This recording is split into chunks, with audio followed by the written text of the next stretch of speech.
Y en 64 entré a la UNAM. Pero te tocó pues toda la revuelta. Me tocó el 68 y muy desagradable. ¿Por qué? Porque a los 22 años acabé la carrera y a los 22 años me casé. Entonces mi papá y su hermano tenían una constructora que se llama Constructora Marnos. Platíqueme cuando usted conoce a don Lorenzo. También la USEM tuvo mucho que ver con esto porque Arriba, la cabeza no es congruente y empiezan las mentiras. ¿Crees que deberíamos los empresarios de ver a la empresa no como el fin último, sino como el medio que nos ayuda a desarrollar otras personas y a través de ese desarrollo poder utilizar la empresa como un medio de trascendencia? Bienvenidos a este podcast de Líderes Trascendentes y bienvenido, arquitecto, te veo. Qué gusto tenerlo por acá. Pues no sé si me veas bien o me veas mal, pero aquí estoy. Pues ya no lo veo tan bien, pero ya empieza a fallar. Pero qué gusto, es un honor tenerlo en esta entrevista.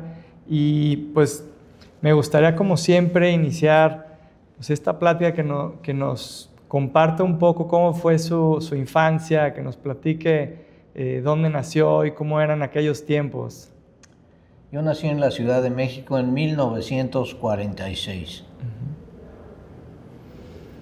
Y estoy ya muy cerca del 8º piso. Estoy en 79, falta un año. El año que entra cumplo 80. Pero mi infancia, lo que más recuerdo pues es en mi familia, mis 4 hermanas y mi hermano. Yo soy el tercero. Y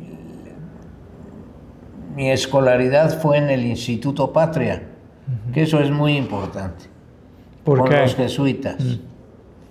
Entonces, desde primero de primaria, pues he estado con los jesuitas y me han marcado por su visión, su discernimiento, el estar inconformes. Es toda una forma de ser que nos han inculcado los jesuitas, ¿no?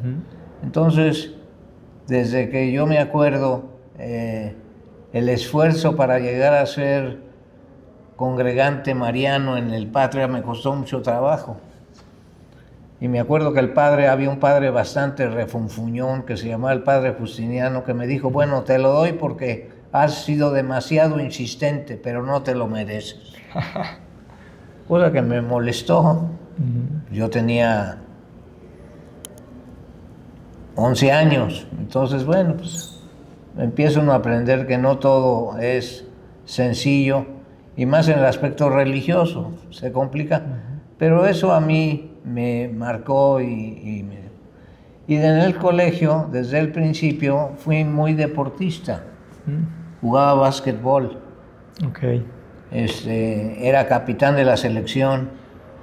Y en secundaria llegamos a ser campeones nacionales. Órale.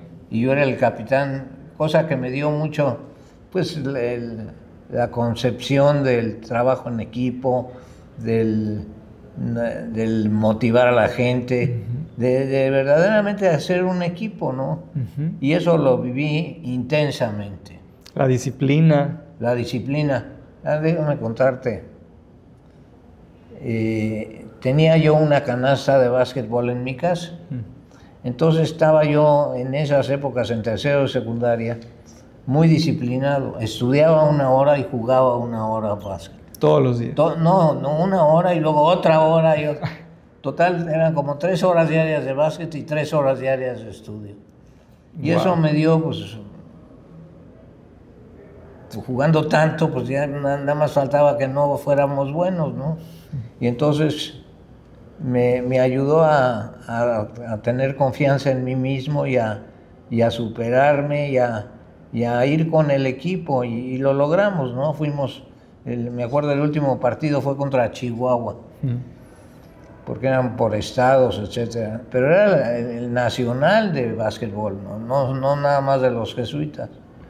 Y le ganamos fácilmente a los de Chihuahua. Eso no les gusta a los de Chihuahua. Pero el que más guerra nos dio fue un equipo de la Ciudad de México que estaban lasallistas. y también fue un juego a muerte y les ganamos por la mínima diferencia. Wow. Y eso pues a mí me dio mucha disciplina, no solo el deporte, sino también el estudio. Y así fue, cuando salí del colegio Patria. Hay un alto. Al ser capitán, ¿no sentías esta responsabilidad de ser todavía el que más jugara y más practicara para poder poner el ejemplo? O sea, ¿no sentías esa carga como de trabajar primero en ti para poner un poco la muestra y que te siguieran los demás? Pues eso quizás había sido, pero yo no lo hacía así. Yo lo hacía que yo me volcaba en los demás y veía sus cualidades, sus capacidades y el importante era que ellos lo asumieran y fueran muy responsables en todo el proceso. Y eso fue lo que yo creo, esa sinergia y ese compenetrarnos unos con los otros y luchar contra la adversidad. Y funcionó. ¿Te está inspirando este contenido? Hazlo crecer con nosotros. En Líderes Trascendentes entrevistamos a empresarios, emprendedores y a expertos que comparten sus historias, fracasos, consejos y su visión de liderazgo. Tu suscripción nos ayuda a seguir grabando estos episodios, a mejorar la producción y a llegar a más personas que necesitan inspiración real y buscan contenido de valor. Suscríbete a HP2W. Tu apoyo hace posible este gran proyecto. Gracias por ser parte de esta comunidad. Qué importante pues que desde chicos empecemos con alguna disciplina o algún deporte, ¿no? Porque hoy a veces los jóvenes quieren ya todo inmediato, fácil, ¿no? Y que se dé por arte de magia los resultados.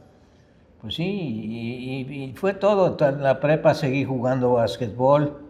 Ya cuando entré a la carrera, pues ya no, porque acabé en 1963 de estar en el Instituto Patria. Y en 64 entré a la UNAM. Yo estudié arquitectura en la UNAM. Okay.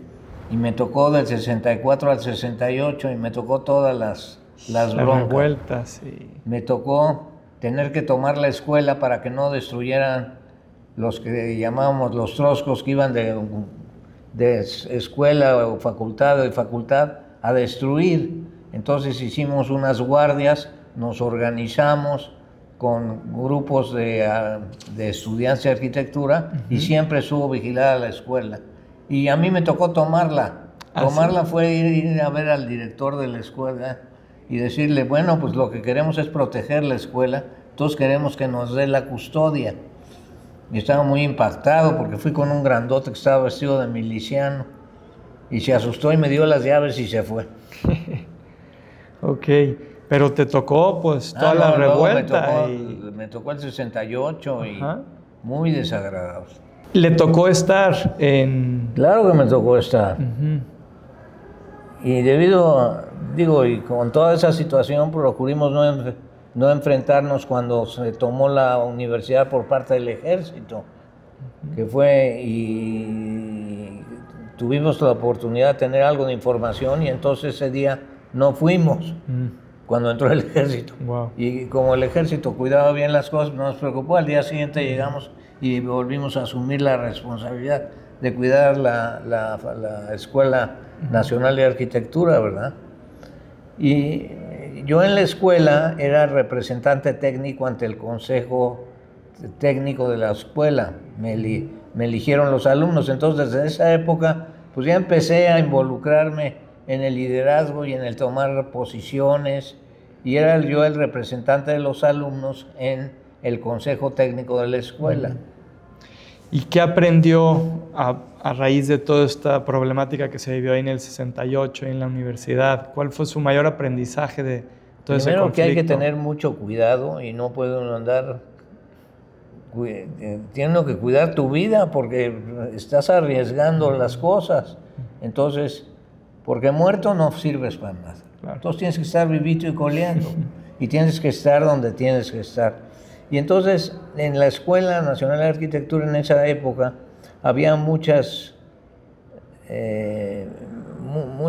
grupos que querían tener una educación distinta y se crearon distintos sistemas de la carrera, uno que se llamaba el autogobierno, que ahí no querían que las autoridades intervinieran, pero se logró coadyuvar y llegar a situaciones que básicamente se coordinaron y se llevaron a cabo y se hizo y funcionó. Entonces había en la escuela el cogobierno y la escuela normal. Entonces pues son de las cosas que aprende uno, que no todo tiene que ser igual y que tiene que ser flexible y que tiene que entender que lo importante es irse para adelante y ir aprendiendo y integrando voluntades, ¿no? Entonces pues ese fue el proceso. Muy bien. Regresemos un poquito a su infancia, a su juventud. ¿Recuerda alguna persona que a través de su ejemplo lo haya marcado con algún valor que usted pueda decir, me quedó este valor de esta persona por cómo hacía estas cosas? Bueno, una persona que me marcó fue un sacerdote jesuita, se llamaba Eugenio Páramo, que por cierto su familia era de Guadalajara. Y con Eugenio pues tuve una amistad muy profunda y de hecho fue mi asesor espiritual. Desde que todavía no estaba ordenado, cuando yo lo conocí en el Patria, era lo que se le llamaban maestrillos, que eran los que estaban estudiando para sacerdotes, pero tenían que trabajar 2 o 3 años en las escuelas. Entonces eso no sé si se siga dando, pero para mí se crea una amistad y una guía y una transmisión de la fe muy íntegra y muy completa. Padrísimo. Y entonces estudia arquitectura en la UNAM y saliendo de ahí, ¿inicia su vida profesional o cuál fue su rumbo? Viví un poco a prisa. ¿Por qué? Porque a los 22 años acabé la carrera y a los 22 años me casé. Me casé con Pilar, con mi esposa Pilar Servitje, y nos fuimos a estudiar un MBA a Nueva York. Entonces, pues todo fue muy a prisa. Y nuestra primera hija nació en Nueva York a los 10 meses de casados, todo rápido, todo rápido. O sea, tus 23, casi 24 años. 23. A los 23 nació Pili. Y a los 24 ya estaba yo de regreso con maestría. Entonces mi papá y su hermano tenían una constructora que se llama Constructora Marnos. Entonces entré a trabajar ahí y había otro socio también. Eran 3 socios. Y empecé a trabajar. Y al agua, a patos, a nadar. A los 27 ya tomé la dirección general. Y era una empresa que vendía $100 millones. Wow. En aquel entonces. Entonces era una de las constructoras más importantes en edificación del país, ¿no? Entonces... ¿Cuál fue tu mayor reto ahí? Pues el que me hicieran caso. Claro. Porque era un muchachito de 27 años que no tenía, bueno, tenía la experiencia de haber trabajado desde antes de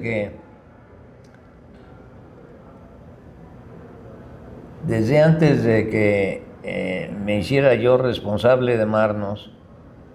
Empecé con negocitos, que fue muy importante, porque yo ya me pagué mi carrera, toda la carrera me la pagué yo. Tenía un negocio de copias heliográficas, no sé si sepas qué es. No.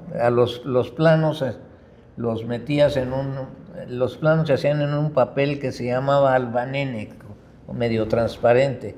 Entonces le podías sacar copias. Y esas eran copias heliográficas para hacer. Y en todas las obras y en todos lados había, ¿no? Entonces yo a la constructora le daba el servicio. Y cuando me fui, seguían produciendo y seguía captando recursos pues, para pagarme mi maestría. Y luego ya cuando llegué, pues ya había conflicto de intereses y ya no. Pero eso fue importante porque en eso yo sentí la libertad y la obligación y la responsabilidad de pagarme mis estudios, ¿no? Y lo hice.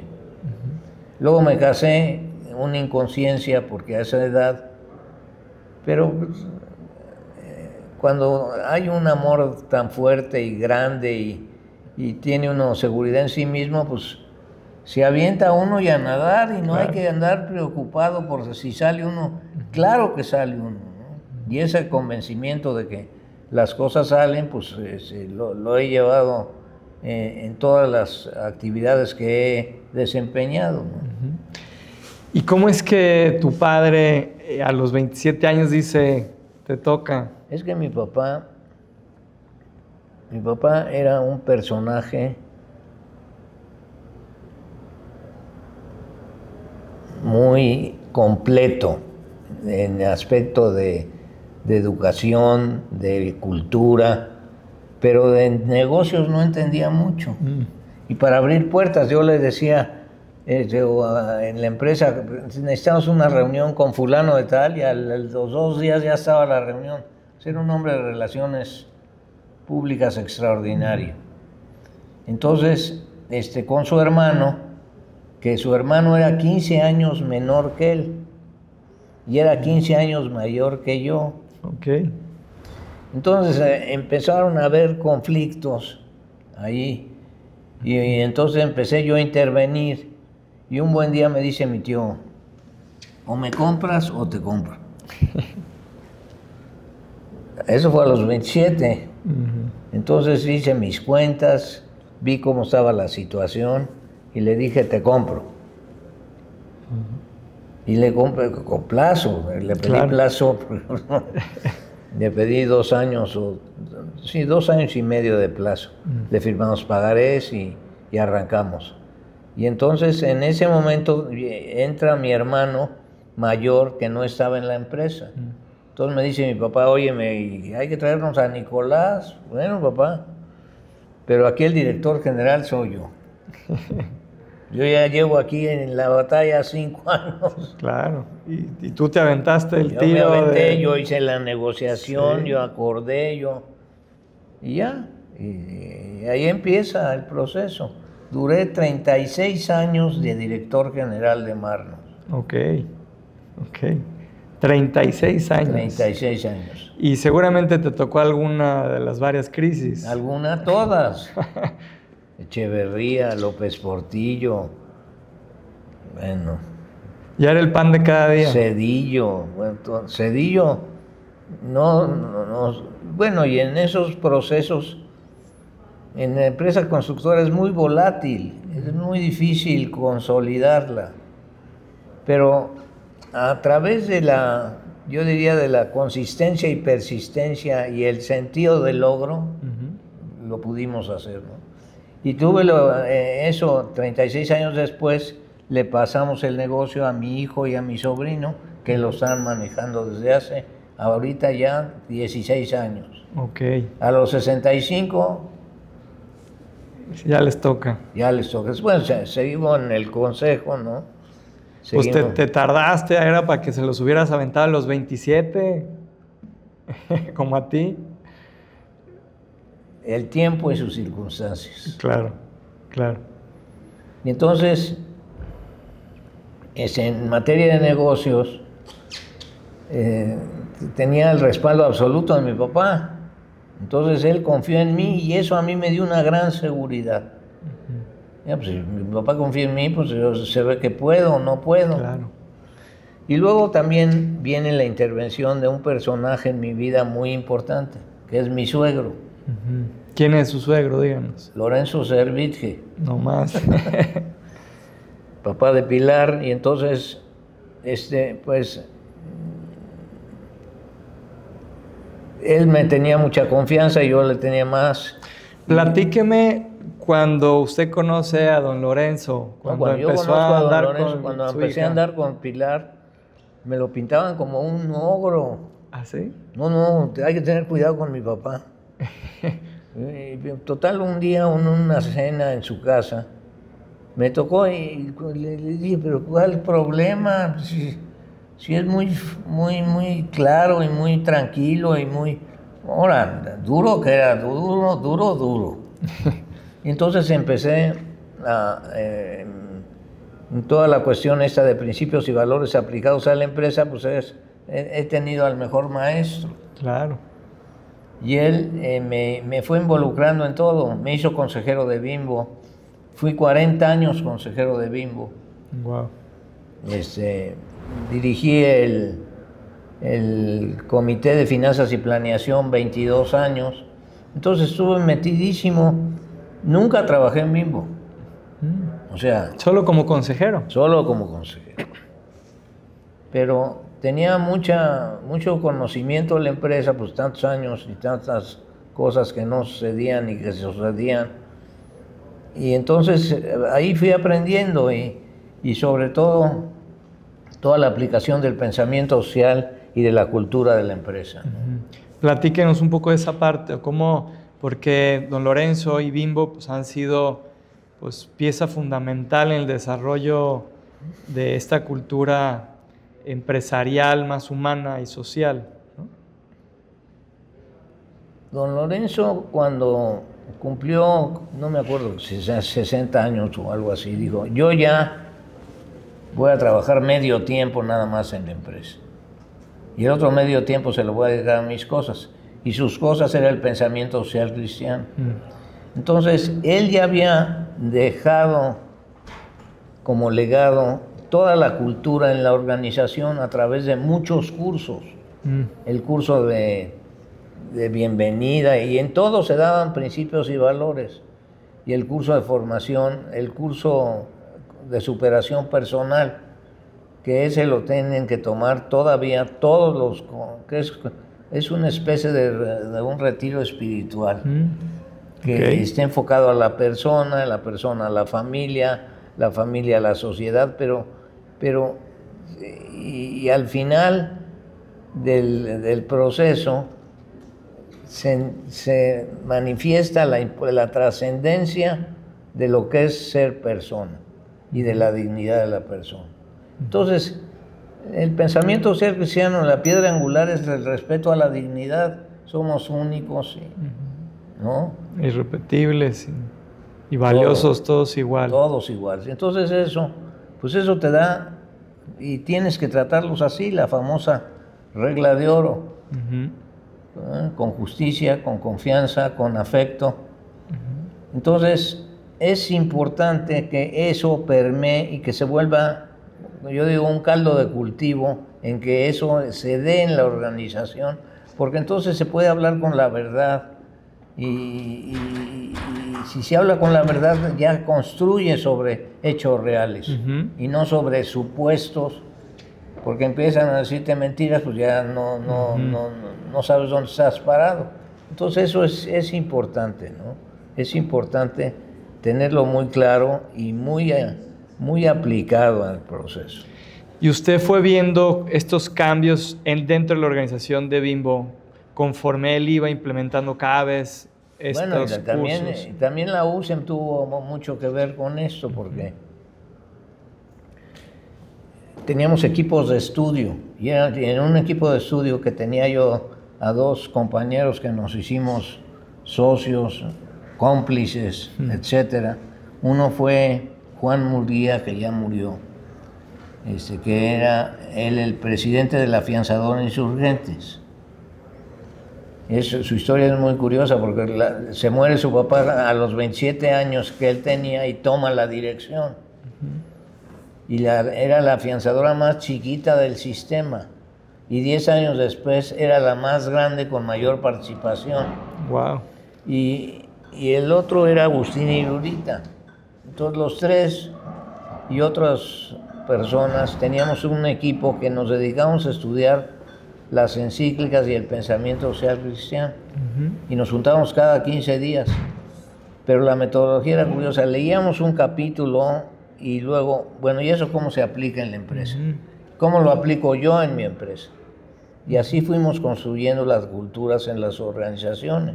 Y siguen en la Afianzadora, en ADO y en Marnos. Independientemente de Bimbo, ¿no? Digo, porque ahí Ahí todo es muy grande. Los números son enormes. Sí, claro. Acá nosotros, pues, cada uno, pues, instrumentó de acuerdo a nuestra visión y características que cada uno le dimos en el proceso, ¿no? Uh-huh. Y así fue. ¿En qué momento nace la USEM? O sea, No, la USEM ya existía. Ya existía. Esa la fundó Lucas Lisaur, Uh-huh. que ya va a cumplir 70 años. ¿La funda en Ciudad de México? La funda en la Ciudad de México. Viene un señor que se llamaba Bacari de la UCIT, que es la USEM italiana. Y viene y se junta con empresarios y empieza a promoverla, y Lucas la echa a andar, y luego ya se suma una organización que se llamaba la UDEC, Unión de Empresarios Católicos, que donde estaba don Lorenzo. Él no funda la USEM, ellos se suman a la Unión Social. Yo creí que la había fundado don Lorenzo. No. Entonces él se suma, pero él es el que la empieza como a socializar, por así decirlo, como a hacerla, invitar a sus amigos empresarios, me imagino. Sí, pero también en el norte del país y Maquío, hubo en varios lugares donde se desarrolló la USEM, no solo en la Ciudad de México. Ya. Qué importante fue este proceso de pensamiento de bajar la doctrina social a la aplicación real, ¿no? Sí, porque siempre la situación que nosotros pensamos es que qué bonito hablan, bueno, pero ¿qué hacen? ¿Cómo le hacen? Entonces el cómo para mí ha sido fundamental. Uh-huh. Platícame algunos ejemplos, porque luego a veces, me cuesta a mí a veces trabajo el cómo aterrizas, ¿no? Bueno, cómo se vive en la empresa. Mira, la cultura, yo creo que lo importante es asumirla, encarnarla. Uh-huh. Y para eso tienes que dar lineamientos y guías que te ayuden a hacerlo. Por ósmosis no se da, hay que hacerlo evidente y claro. Entonces, ahí yo estoy convencido de que todo el proceso de documentar las cosas y hacerlas, de poderlas multiplicar es lo importante. Uh-huh. Pero lo que es importante es ser consistente. Uh-huh. Estos cursos de superación personal en mismo son indispensables y los tienen que tomar todos. Que es donde te enseñan los principios y valores, ¿no? La solidaridad, por supuesto el respeto a la dignidad, que es la piedra angular, pero luego la solidaridad, la subsidiariedad, el bien común, el compartir. Entonces, todo eso hay que explicarlo para que la gente lo pueda explicar. Algo que es muy importante es que estos cursos los deben de dar las mismas gentes de la empresa, uh-huh, porque así se responsabilizan. Claro. Y les puede uno exigir, oye, pues tú dijiste que fuera subsidiario y no me dejas hacer nada. Uh-huh. Entonces eso es muy trascendente que se tome así y que se haga, uh-huh, pero que los mismos maestros sean los propios gerentes y directivos de las empresas. ¿Qué importancia le ves a que la cabeza sea congruente? Ahorita creo que lo mencionabas. O sea, al final de cuentas pues inicia de arriba. Si la cabeza no es congruente y empiezan las mentiras, lo que te decía. Y la verdad es algo, en nuestro país la cultura de la mentira es terrible, porque las medias verdades, y eso se da muchísimo. No es que no voy a afectar aquí a mi colega, que igual, si está diciendo mentiras, pues ya hay que ver cómo incorporan sus pensamientos y las cosas para que se puedan arreglar. Porque si no, siempre estás en arena movediza y no puedes estructurar y cimentar adecuadamente las cosas. Y lo importante es cimentar, porque ya después puedes construir. Yo lo veo muy claro, un edificio, una casa, lo que sea, el cimiento es lo que le da la solidez y la posibilidad de crecimiento, ¿no? Y esa solidez, esos cimientos son los valores. Son los valores. Platíqueme con esta visión que a veces tienen los empresarios, y a veces yo lo he escuchado todavía más en el norte del país, ¿no? Los regios son mucho de aquí viene a jalar y el negocio de los negocios es hacer negocio, ¿no?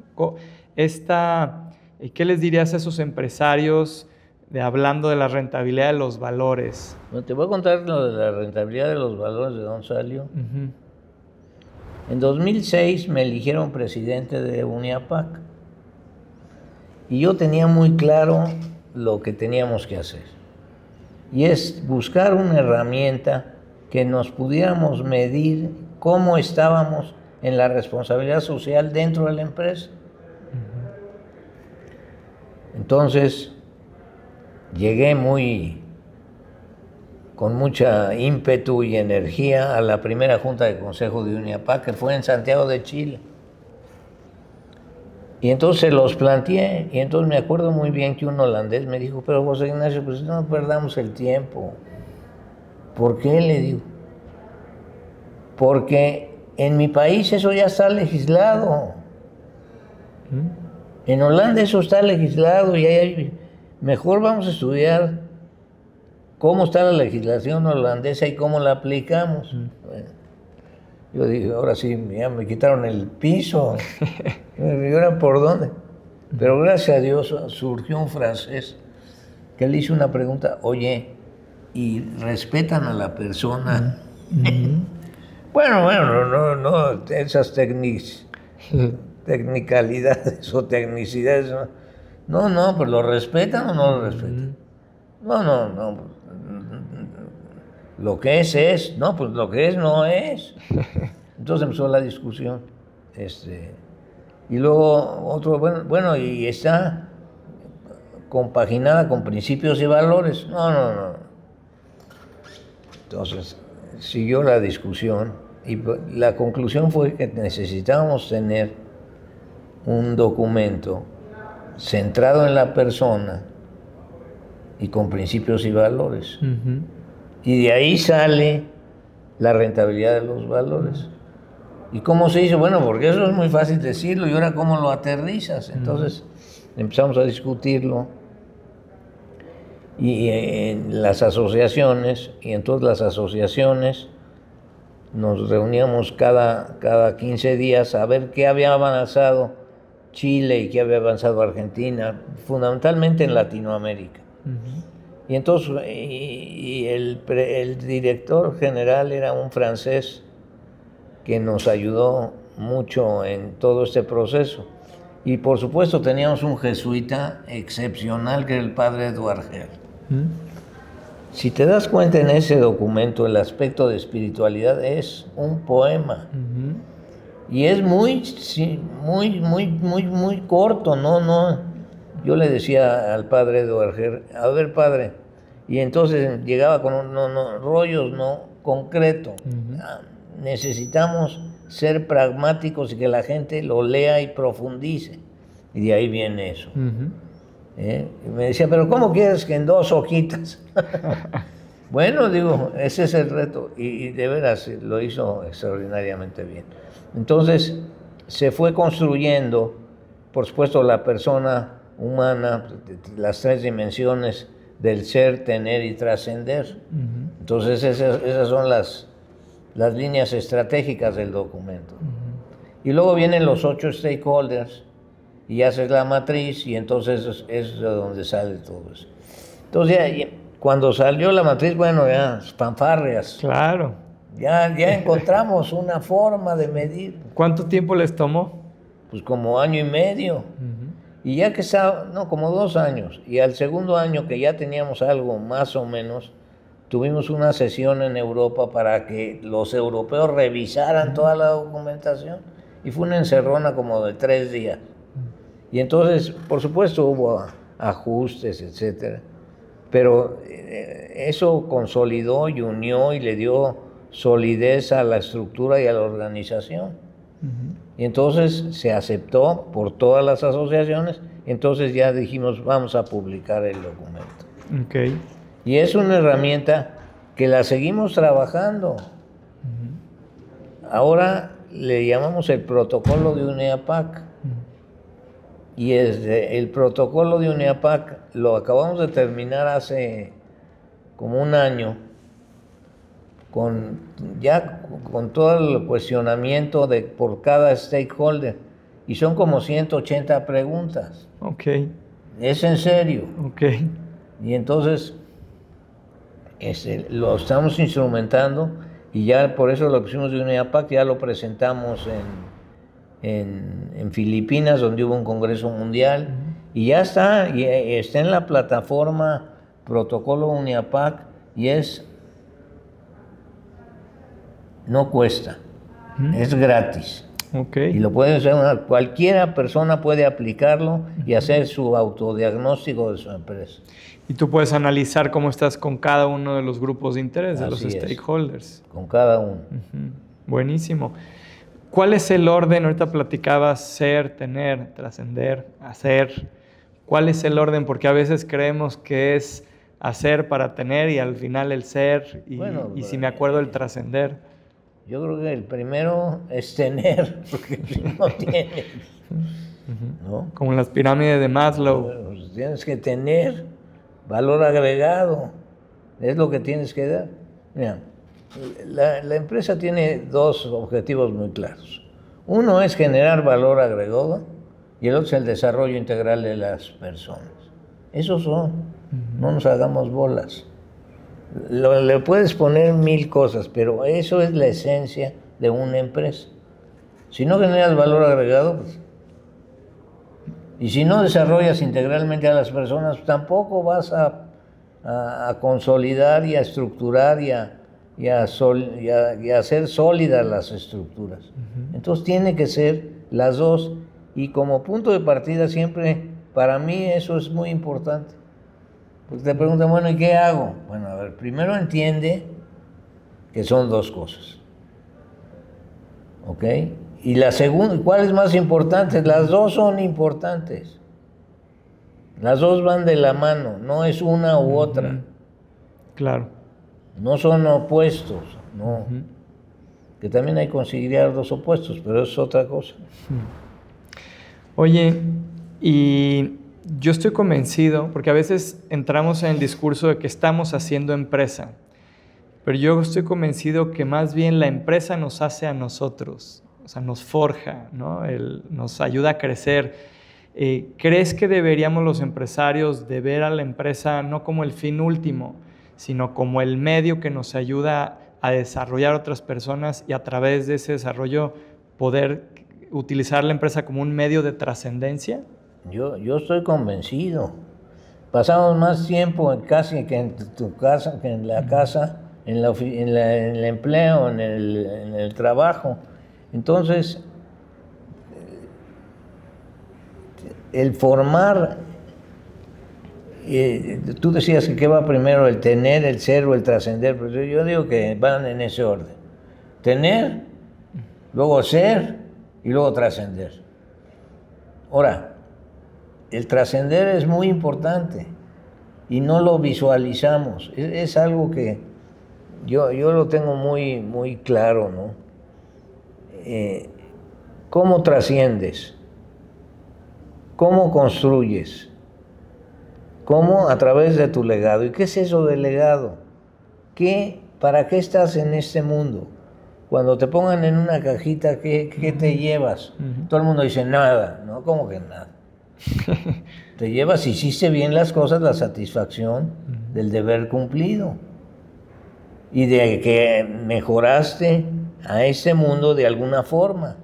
Si todo el mundo nos levantáramos en la mañana y dijéramos, hoy, ¿qué voy a contribuir para hacer mejor mi vida y la de los demás?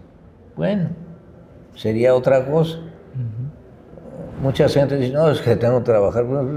Eso es un gozo, el trabajar, el estar ocupado, el estarte construyendo a ti mismo, es muy importante. Nos construimos a nosotros mismos. Esa era una frase que usaba mi papá. Además, como constructor, pues suena muy bien. Nos construimos a nosotros mismos. Y yo creo que eso y nos construimos para poder dejar un legado. Y eso, y el legado es, cada quien tiene que escogerlo, visualizarlo, dimensionarlo, y luego manos a la obra, que no quede todo en buenas intenciones, ¿no? Entonces yo considero que es fundamental eso del legado, que es el trascender. Pero es más práctico decir el legado, que trascender no. Pero el legado es qué estoy haciendo para que cuando yo me vaya esté orgulloso de lo que logré en este proceso de vida. ¿Crees que las personas deberíamos de tener un propósito personal y organizacional? O sea, que nos dé un mayor significado a lo que hacemos en el día a día, porque creo que ahí está a veces el fondo de que por eso a veces la gente no quiere ir a trabajar porque no ha encontrado un para qué, ¿no? Ese es el reto del empresario, exactamente, el buscar los para qué y transmitirlos y no quedártelos, sino que a través de subsidiariedad y de tanto subordinado como sea posible y solo jefe como sea necesario, se vayan encadenando. Y cuando dices estas cosas, esta sana tensión en la subsidiariedad es fundamental para el crecimiento y desarrollo de las empresas. Cuando se lo explicas a gente que nunca ha conocido esto, se sorprenden. Bueno, pero eso es delegar. No es delegar. Delegar es, te paso la responsabilidad. Y tiene que ser subsidiario para que tenga sentido. Entonces, ahí es donde yo creo que está la labor que hacemos en USEM. Precisamente en que todos estos principios y valores se vuelvan parte de tu ser y actúes en concordancia con ellos. Ese es el reto. Claro, me encanta. ¿Y cuál sería la diferencia entre inspirar y motivar a los líderes? Porque pues creo que ahí está el reto. A veces el fundador tiene muy claro el propósito y los para qué, pero a veces el lograr sistematizarlo para que cuando el líder no esté presente o que permanezca esa cultura. Pero a veces creemos que es llegar y aventarles el discurso, pero luego uno se va y sí los motivas un momento, pero después se va la motivación. ¿Cómo de verdad inspirarlos para que nazca desde dentro de ellos el adoptar este tipo de valores y cultura? Me estoy acordando de una experiencia que tuve en Bimbo muy clara. Bimbo ha crecido mucho por adquisiciones. Bueno, en Estados Unidos, pues todas. Y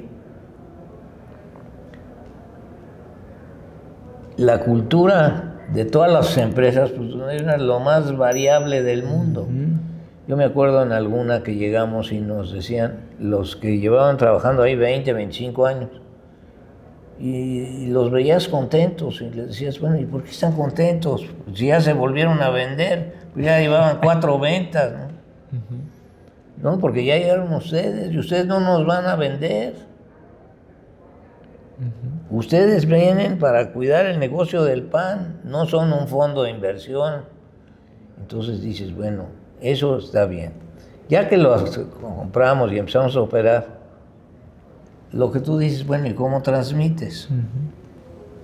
Entonces empezamos a decir, bueno, ¿qué hemos hecho en México para que tengan la camiseta puesta como la tienen en México? Y en Estados Unidos no ha habido ese hilo conductor, sino al revés. Estás en una variación total, continua de todos las distintas, ¿no? Entonces fue muy interesante porque la compra grande que se hizo, se hizo a una compañía canadiense que tenía negocios en Estados Unidos y eran los panaderos más importantes de Estados Unidos. Y entonces lo primero que se hizo fue de eso de que a los canadienses los compras y que luego llegues a las plantas, los mexicanitos, pues ya... Claro. La imagen en Estados Unidos de los mexicanitos, ¿y estos qué? Entonces, voy a irme a otra cosa que nos pasó, que me pasó con los canadienses. Íbamos a comprar una empresa de pan en Canadá y entonces llegaron, esto estaba en la OSD, yo que fui representante de Coparmex en OSD muchos años. Entonces llegaron los del sindicato y me dijeron, bueno, ¿y qué van a llevar los mexicanos a Canadá? ¿Por qué van a comprar? ¿Pero qué llevan? Me acuerdo que les dije, mire, muy sencillo, llevamos cómo tratar a las personas. Ah, todo el mundo dice eso.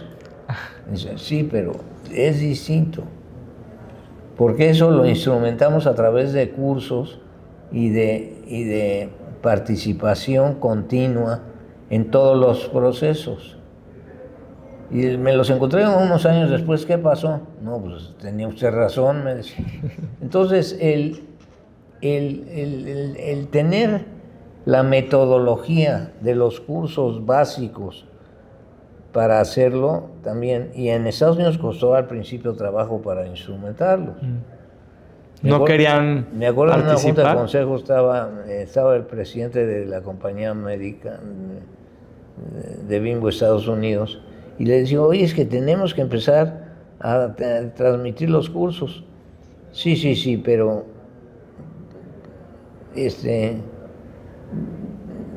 yo considero que no es prioridad. Le digo, pues es la prioridad número 1. Y entonces me acuerdo que me dice, es que tú andas con tus, ¿cómo me dijo? Con un término muy despectivo de lo que... ya me acordé. Tu liturgy. Tú andas con tus liturgias. ¿Cómo que mis liturgias? Le digo, pues si esas no son liturgias. Es como operamos. Liturgies, me dijo. No. Entonces lo que fue muy importante fue empezar a dar los cursos. Y fue una transformación impresionante. Y ya, no te digo que sigan, que estén igual que aquí, pero ya es un avance muy trascendente e importante. Y fue lo que logró estandarizar la cultura a través de los cursos, la formación de los líderes. Ahora, es todo un reto, porque cuando estás en 37 países, pues ya es un reto complicado. Sí. Pero los cursos base, desde el de bienvenida, pues ya desde ahí empiezas a bombardear con principios y valores, ¿no? Qué importante. Pero si no los nombras, pues no. Claro, no existen. ¿A qué te refieres? No existe. Y el problema de los valores es que podemos mencionar un valor, pero cada quien lo podemos interpretar y vivir de una manera distinta, ¿no? Entonces hay que poner el contexto para que se viva de la misma manera, ¿no? No, y ayuda muchísimo lo que te decía, que si esos valores y esos cursos los dan los mismos, entonces ahí amarras. Claro, se va integrando. Se va integrando y entonces ya ellos se vuelven responsables de la cultura. Sí, no es lo mismo que alguien venga de fuera a que ellos lo estén predicando, porque te compromete, ¿no? También. Claro que hay un problema al principio, porque los de adentro todavía no conocen, y entonces, pero ni modo, pues hay que entenderlo y hay que ir paso a paso y construyendo la cultura, ¿no? Arquitecto, y ahora, después de la pandemia, que a nivel humanidad estamos sufriendo una crisis de salud mental y de bienestar, ¿han considerado, no cree que sería importante también como incorporar estas métricas para poder medir y saber cómo está nuestro personal en términos de depresión, de burnout, de bienestar o felicidad? Pues ese es el reto con este protocolo de UNIAPAC, porque cuando te vas a personas, pues también te evalúa todas estas cosas. Y es una visión y es un autodiagnóstico. O sea, no es que alguien llegue y te lo pone, tú contestas y todo de acuerdo a como tú lo ves dentro de tu empresa. Entonces yo sugiero mucho que lo hagas. Muy bien, claro, lo vamos a hacer. Porque tenemos uno base que son 24 preguntas, 3 por cada stakeholder, por 8, 24. ¿Ok? Pero eso te da, es un barnicito. Ya si te metes a un stakeholder, clientes o personal y todo, te vas a dar cuenta de la riqueza y sobre todo la motivación que te da para actuar, y de ahí surge un plan estratégico. Que eso es lo que estamos pugnando, y ese era lo que yo tenía de sueño cuando dije vamos a hacerlo. Estamos hablando de 15 años después y apenas estamos en el proceso, porque cuesta mucho trabajo y las preguntas que sean relevantes y evaluarlas y todo, pero ya. Muy bien. Ahora, eso no es fijo, eso es dinámico y está abierto. Oye, es que te faltó esta pregunta, ponla. Oye, te faltó. Entonces, no hay nada acabado, todo es inacabado. Sí, siempre todo está en continua evolución. Continua. Claro. Para ir ya finalizando, me gustaría que nos compartiera cuál es la frase o el mayor tip que don Lorenzo daba en general. No sé si qué lo marcó, qué se acuerda de él.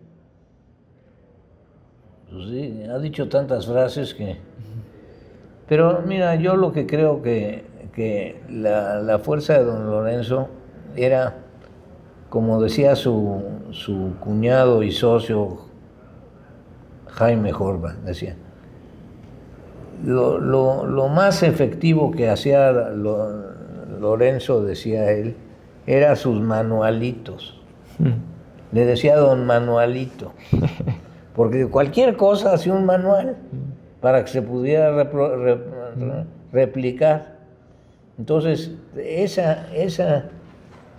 ese darle seguimiento y replicar, yo creo que ese es el éxito, la esencia del éxito más contundente de Bimbo. Y de él, y así era. Dejar ese legado escrito, no así solo... es, todo, ¿no? Porque hay muy pocos empresarios que escriben, y él hay mucha literatura y muchos, y analizando, era lo que hacían. Él, su pasión los fines de semana era leer y estudiar. Nunca, el golf le parecía fatal. ¿A ti sí te gusta el golf? A mí sí me gusta. pero pues eso, cada quien, ¿no? Sí. Una pérdida de tiempo, bueno, pues depende de qué. Y desde tu visión, ¿qué consejo le darías a los empresarios que todavía se la piensan en enfocarse en la dignidad de la persona, en incorporar valores? Pues que yo lo que considero es que si quieres ser exitoso y quieres trascender, pues tienes que subirte a un carro superior que meramente el de generar valor agregado. Si no tienes el otro igual de carburado y de convencido y de comprometido y de que le apuestas, es muy difícil que logres crear algo importante. Buenísimo. Y ya para cerrar, ahora sí, le voy a hacer una última pregunta que siempre le hago, que es, si hoy le tocara colgar los tenis, pero Dios te diera la oportunidad de regresar 5 minutos para dar un último consejo, ¿cuál sería? ¿A quién? A quien tú quieras. Tienes solo 5 minutos, a lo mejor te ajusta para dar uno a una audiencia y otro a otra, quien tú decidas. Mira, yo creo que lo que es importante es este proceso de irte construyendo a ti mismo. Y yo le diría eso a la gente, constrúyete a ti mismo con lo que tú piensas que es importante para ti. Ese sería mi consejo. Padrísimo. Pues, arquitecto, qué gusto, ha sido un placer de verdad tener esta conversación. Muchísimas gracias y muchas gracias a todos ustedes que nos siguen. Los invitamos a que nos sigan en nuestras redes sociales y esto fue una sesión más de Líderes Trascendentes. Muchas gracias.